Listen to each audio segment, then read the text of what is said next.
Hello, my name is Tim Guthrie. I'm an English Composition 1 and 2 tutor, and today I'm going to be teaching you how to write a conclusion. Alright, so let's get started, just like last time. What is a conclusion? A conclusion, as its name implies, is the last phrase or paragraph of an essay and is designed to summarize the contents of the body of the essay, as well as provide potential forethought as to what ideas might possibly be surmised in the future through continued questioning of the dilemma proposed through said essay. Now, what that means in simple terms is, it is a paragraph or a sentence within the last paragraph of an essay that wraps up the writer's thoughts. It wraps up the content of the essay and the idea that was proposed through the essay. The aims of the conclusion are to conclude, to entice, and to communicate. So, to conclude, obviously the goal of the conclusion is to create a sensible, easy-to-digest summary of all that was discussed and proposed in the introductory and body paragraphs of the essay.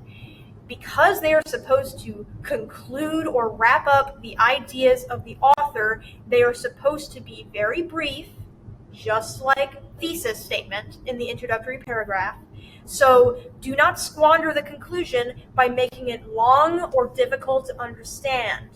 A majority of the meat is supposed to be reserved for the body of the essay. The conclusion is meant to be the last thought or the forethought of the author.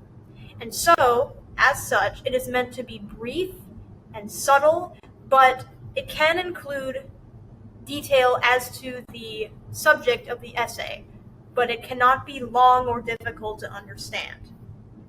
2. To entice. While the conclusion must be brief, just as the thesis statement of an essay should be, do not refrain from making it interesting.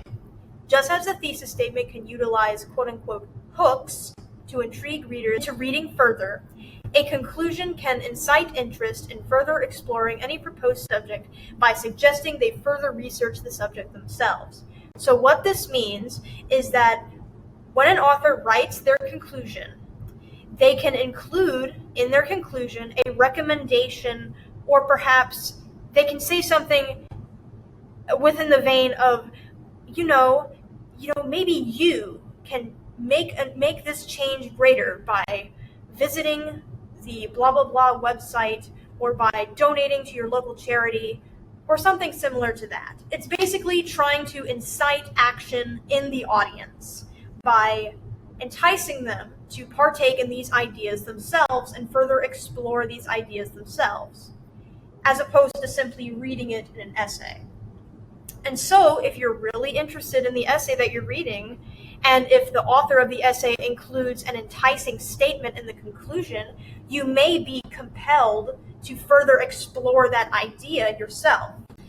And the third and final aim of the conclusion is to communicate. While the conclusion can be used to entice readers into further researching any given subject, as previously stated, it can also be used as a vessel for the author to communicate their opinion or to give voice to any controversial or recent subject which may require many sources of nuance, given they feel strongly about said subject. With that in mind, the subject the author is writing about does not necessarily have to be controversial.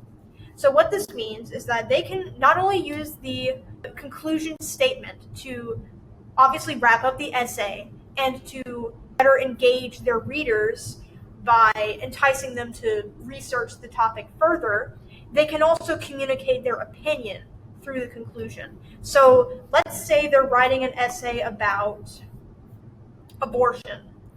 I know it's a strong subject, but I'm going with it.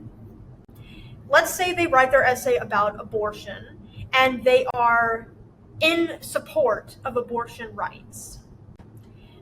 What if, in the conclusion of their essay, they further entice their readers to donate to abortion rights funds or to women's rights funds by inciting action by saying you should donate to this charity or you should support this cause. If you want to know more about this subject, you can read this, this, and this, which would then be included in the sources cited page. There are a number of different ways an author can inject their opinion into their essay, but I find that the most effective way an author can inject their opinion is through the conclusion, the very end of the essay, the very last thing a reader is left off with before they complete the essay or finish reading the essay. But the age-old question is, what do I include in the conclusion?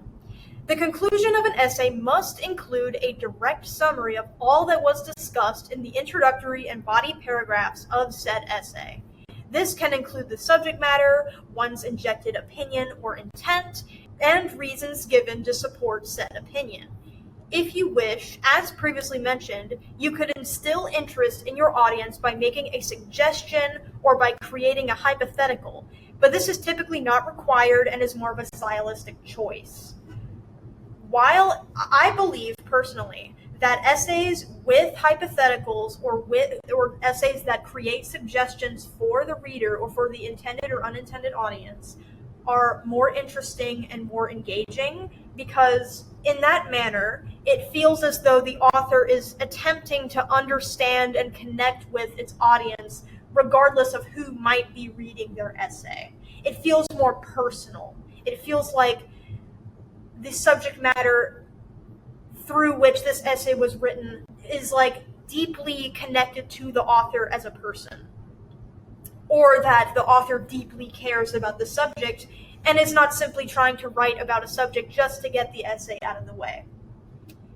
So a way to not only communicate your opinion, but to communicate to the audience that you, as a writer, care about the subject you were writing about by making a suggestion or creating a hypothetical, that is sending a very strong message to the audience that you do, in fact, care about the subject you are writing about, and that you put a lot of time and effort into researching it, thus making your essay more credible.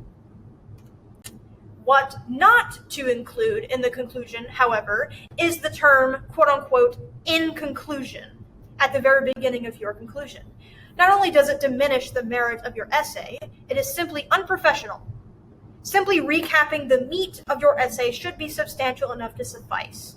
So the biggest nitpick I've received, well, not that I personally had any issues with it, is that people, whenever they write their essays, they love to put the term in conclusion at the very beginning of their conclusion in their essay. And it's just, that's not how that is supposed to be done. Of course, you can't just simply wave a magic wand and say, this is the conclusion.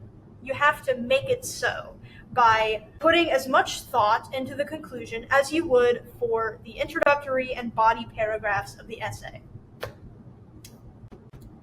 Most importantly, as I always like to say, don't overthink it. The conclusion will come after the introductory paragraph and the body paragraph of your essay. So by the time you're writing your conclusion, you'll already have a pretty good grasp as to what your conclusion will look like. And hopefully, with this video, you'll have a better understanding of how to better write and formulate your conclusion.